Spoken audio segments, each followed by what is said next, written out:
fekk si li nga xam ne mooy am le 8 gi maa ngi sax am ba tey si ñoom ñuy woote pour xawma le 8 xawma Sacré-Cœur la xawma fan Abbas. Thierno Bocoum ci annonce am. waaw moom nee na 8. waaw terrain sacré. waaw ñan ñooy woote FDR la wala. déedéet waaw. annonce bi daal ci Thierno lañ ko gisee. waaw nee na dañuy def le 8. mais di nga ñëw ci sa décryptage. Bougane et consort.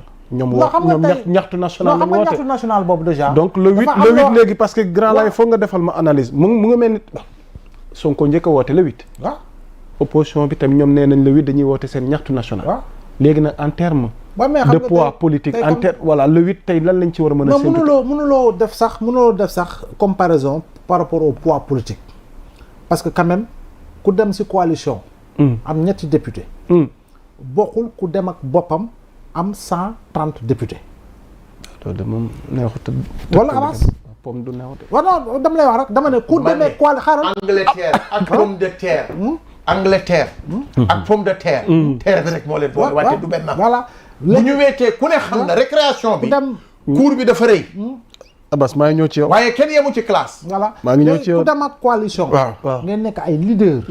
ngeen dem coalition am ñetti député. kenn ñëw mu ne moom ànduma sama parti lay demee sama turu parti lay demee. jiite ko am 130 députés. mu foofu yaa Moussa mënoo leen boole pour le moment. yaa ngi d'accord et l'autre élément mooy yow tey jii nii tu es en réaction. yaa ngi dégg. alors que lui il est dans l'action. être dans l'action mooy moom préparé na li mu war a def yow tu as attendu à ce qu'il annonce ce qu'il doit faire pour nga. ne yow tamit da ngay def xam nga tu es dans la réaction te encore que am na lu mu wàññi ci sa woote ñaxtu national am na lu mu ci wàññi xam nga mooy lan kan bu mu annoncé que ñoom liggéey nañu ci benn commission pour jëm ci wàññi courant wàññi gasoil wàññi super ak xawma ak lan encore yaa ngi dégg waaw am na loo xam ne am na loo xam ne annoncé non dogal annonce boobu mu def rek dafa am lu mu wàññi ci woote gi nga woote woon parce que da ngay woote woon pour lutter contre la vie chère contre la tout donc amoon na ay mouvement yoo xam ne xëy na bu annonce boobu bu ko defal woon boo wootee le 8 ñu fekk ci la mais comme ñoom xeex boobu moo taxaw ñuy jóg ay comme ñoo lànk par exemple yaa ngi dégg mais tey jii nii amul intérêt tey jii ni nga woote le 8 pour ça ñoom ñu war a mën a déplacer wala yeneen organisation yoo xam ne donc am na loo xam ne tué na ko dans l'œuf déjà yaa ngi dégg sur le plan politique par rapport à une communication institutionnelle donc fu mu toll nii je pense que terra meeting boobu yaa ngi dégg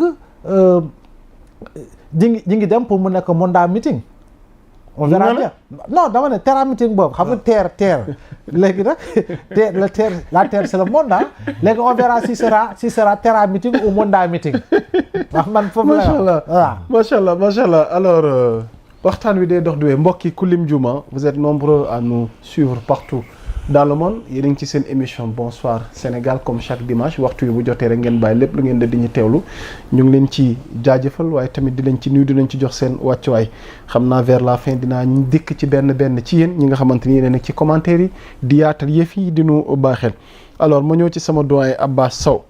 alors doyen Abbas ñu bëgg léegi nga defal ñu sa décryptage parce que durant tout ce temps amaguñu woon temps toog waxtaan. ci le 8 gii nu jëm. bés bu décisif la. lambool ak ay enjeux. très bien c'est pas pour rien que le leader de Pastef Ousmane Sonko. woote à la remobilisation des troupes. mais à quelle fin et dans le contexte bi ñu nekk. mu nar a amalaat défi gu mel nii.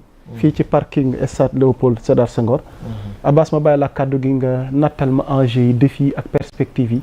politiquement parlant lan moo nar a xew le 8 noo ko jàngatee. Ousmane Sonko est dans la stratégie hautement politique. Dans la stratégie politique. waaw. il faut avoir le sens de l'observation. ok et le sens de répondre. L'observation depuis un certain temps. ma jël ñaari référence de meeting mooy meeting de clôture bi mu amaloon ca Mbour. ak bi nga xamante ne moom la ñu amaloon ca Parcelles. Pastef mësta am ndaje bi ñu toll à part bi mu amaloon place de l'Obélisque bi ñuy lancer le livre Solution. On s'en rappelle. Entre-temps, beaucoup de choses se sont passées à l'intérieur du parti et à l'extérieur avec les alliés, les alliances, etc. Ñu jógee fa, ils sont venus directement au pouvoir. Ils se sont confrontés à la réalité du pouvoir. Réalité politique et les enjeux pour chaque groupement, pour chaque entité. Ba ñenn ñi am na ñu commencé mer, am na ñu seen xol neex, am na ñoo xam ne falaguñu leen, am na ku nekk nag boo jiitee njaboot dafa am loo xamante ni boo ci tolloo da nga war a dajale sa njaboot ngeen waxtaan ngeen diisoo ngeen redéfiniraat effectivement beneen orientation bu bees par rapport ak la réalité bi leen tënk. Je pense que c'est tout le sens pour man le 8 mu war a daje avec sa base affective, sa base naturelle bi nekk biir Sénégal. Et dans sa base naturelle Laye Mbow wax na ko, le premier militant reste le président de la République, Bassirou Diomaye Diakhar Faye. Derrière Ousmane Sonko, il reste le numéro 1. Maintenant nag ci seen charte dañu ni boo nekkee président de la République da ngay teggi sa bopp ndombol tànk bi nga xamante ne am nga ko ci parti bi. Ma jàpp ni que ni moom war naa mën a ñëw uyu si en tant que invité d'honneur du parti. Dafa baax en tant que personnalité morale du parti am naa yaakaar ni que ni war na faa mën a ñëw pour diisoo aussi ak ñi nga xamante ne ñoo ko faloon, parce que moom amul opportunité boobu. Gisaguma bi mu faloo ba léegi mu toog ci instance parti bi, gisaguma bi mu faloo ba léegi muy recevoir des politiques palais de la République nekk instance cadre parti bi wala mu nekk siège parti bi comme na mu daan amee ci yenn régime yu fi génn. N'est-ce pas grand? Je parle sous ton contrôle. Su ma juumee mën nga maa gàgganti. Effectivement. Kon pour man moment la aussi mu communier ak ñi nga xamante ne ñoo ko fal, doole laatal leen, waxtaan ak ñoom, diisoo ak ñoom. Parce que même étant président de la République ba léegi da ngay soxla la base affective. Loolu du ci jóge. Maintenant ñi nga xam ne ay alliés lañu, ñi nga xam ne ay directeurs lañu, gis naa leen ñoom ñëpp ku ne di poster. Ministre yi di poster, teg naa fii ñaari kaar, teg naa fii ñetti kaar, teg naa fii juróomi kaar, loolu yëpp amul njëriñ. Pourquoi ñuy déconnecté wu avec la base affective? Foofu la wax bi nekk. Doo bay ba sa leader ne organisé na nga naan teg naa ñetti kaar, buñ la meree doo am ñetti nit. Mais boo nekkee dans l'affection politique ngay taxaw ci seen soxla, am proximité avec la base, di échanger ak ñoom, newuñu la ku ngénte nga ngénte, newuñu la ku bu soxla xar nga jënd xar, mais nga taxaw ci seeni soxla di waxtaan ak ñoom, di diisoo ak ñoom, di animer parti bi à la base. Loolu mooy réalité politique. bëgg yëg koy fay. Très bien. Nit koo xamante ni heure boo wootee mu bay yitteem dajale coono woon, boo nee da ngay cotiser sax mu yëkkati 1000 francs njëkk laa cotiser, kooku war ngaa nekk ci wetam. Mais doo bàyyi ba ñu wootee nga naan damay dajale ay car, damay dajale ay bus. En tout cas c'est une réalité, dogguma la. Waaw. Que déconnexion dafa am entre les responsables et leur base. Très bien, foofu laay waxee. Waaw. Te loolu dafay indi gàllankoor. ci te lépp ci bopp kenn lay ñëw tercé. Xam nga mooy kat Ousmane Sonko, il restera le mur des lamentations. Te loolu baaxul en politique. En politique pour man, il faut décentraliser les instances avec des personnalités responsables. Ñu animer parti bi à la base. Boo laajtee les militants à la base, ñu bëri nañ la naan xawma sax kan mooy répondant bi léegi. Il y a une confusion totale. Moo tax may embrayer pour ne la c'est un rendez-vous de communication. C'est un rendez-vous de dialogue. C'est un rendez-vous d'échange. Pour que ñoom bu ñu jógee ci lii, moo xam xawma ci congrès la ñuy jëm, moo xam xawma ci ban instance d'animation la ñuy jëm pour que ñu redéfiniraat les rôles de chacun pour que mu am harmonie dans les prises de position au niveau décentralisé ak à l'échelle nationale comme li ñu doon wax les concepts ñoom ñu mën ci approprier wu mën ci di waxtaan mën ci di diisoo moo gën les débats de personnes ñu bàyyi débat de personnes yi pour que ñu nekk dans la stratégie politique te gëm naa ni bis boobu dinañu dégg ña fa dem dinañu dégg ña ñëw dinañu am lu ñu nettali parce que nag ku mën bés mooy organiser bés bi Ousmane Sonko yaakaar naa ni mën na bés la sunu papa Mbaye Peex wax mën naa wote te mën naa fal waaw loolu de la sunu papa Mbaye Peex wax te ànd nga ci. ah mooy dëgg. il tient le haut du pavé. ah waaw laay dafa am moo bu mu la fi newoon la fi il est newoon au-dessus de la mêlée. la fi newoon jugagu fi dégguloo ko ci querelle de bas étage. la fi newoon jugagu fi. loolu lan la. ci dayoom. ci dayoom. rendez-vous le 8. Angleterre du pomme de terre. kon après le 8 commentaire lan la nar a doon. la ilaha illallah yow yaa Moussa. damay laaj rek. bugguma jiitu. ci nettali wante lii may sentir nii. li xeeñ nan la. lii xeeñ nii. nan la ah yàlla nañ ci yàlla yóbbu ak jàmm li may ñaan daal. mooy. yàlla nañ ci yàlla yóbbu ci jàmm. ñu déglu xool xam lan la indi. man de yàkkamti naa koo dégg. yàkkamti naa xam nii may yàkkamtee di dégg une opposition responsable. di wax ci xam-xam. di gëstu ci xam-xam. di diisoo ci xam-xam. di rendre public ci xam-xam. foofu ma laaj la. waaw boo ma ko mayee ci 8 gi. gannaaw woote élimaanu jëwriñ ñi moom Ousmane Sonko. à côté opposition bi nee nañ. non pas élimaanu jëwriñ. non xam nga moom élimaanu jëwriñ la tamit. waaw. olof loolu mais wootewul ci titre boobu. titre président. bu Pastef la woote.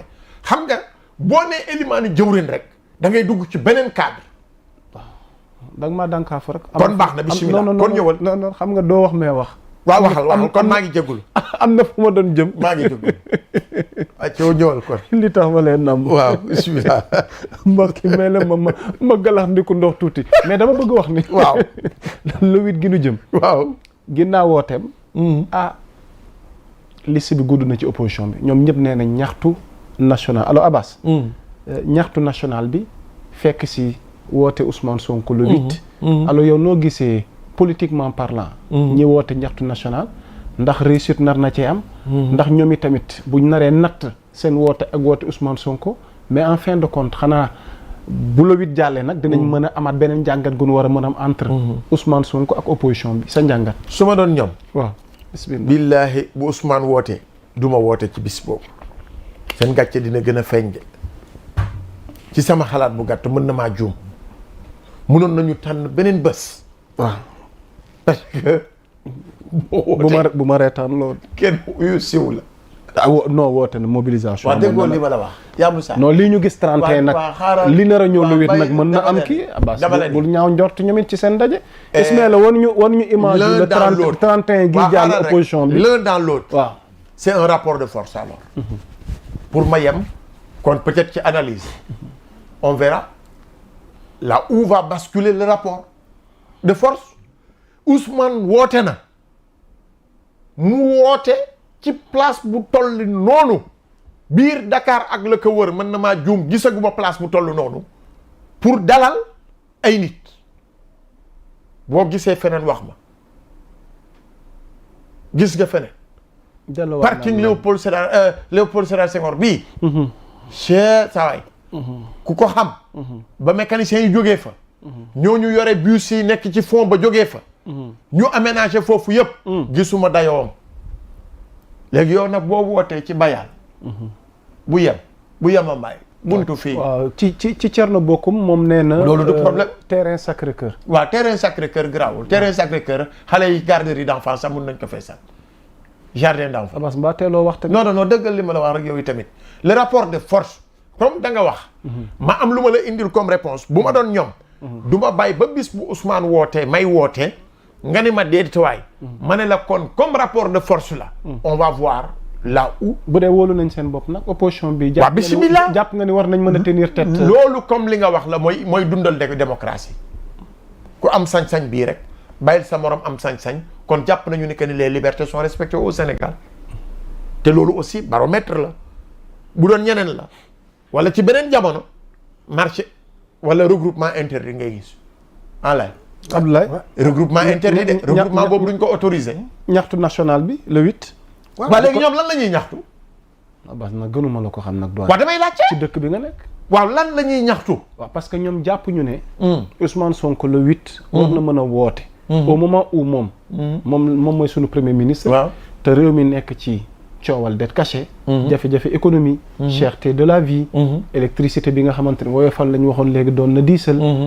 et j'en passe mais ñoom jàpp nañu liberté individuelle yi waaw nee nañ wàllu justice bi jàppe bi waaw léegi sax ku mbiib wala ku wax yematuñ ci sax léegi dañuy couper ay signaux très bien vraiment dañuy ñaxtu que mu ñëw dellu liñ ko fale ak liñ ko jiitale ci gouvernement bi léegi léegi nag di nga ma tontu nag yow yaa ma laaj nag waaw moo tax ma tontu léegi leeralal allez-y ñoom am nañu sañ-sañ organiser seen marche ñaxtu ci loolu yëpp waaw xaaral waaw ñu déglu leen dégg leen ñu am liberté organiser ko ci yi nga jël secteurs yi yëpp c'est les parrains bu dee dans la presse ci li ma fekkee ñoom de tëj nañ fi ay journalistes reconnus à l'échelle internationale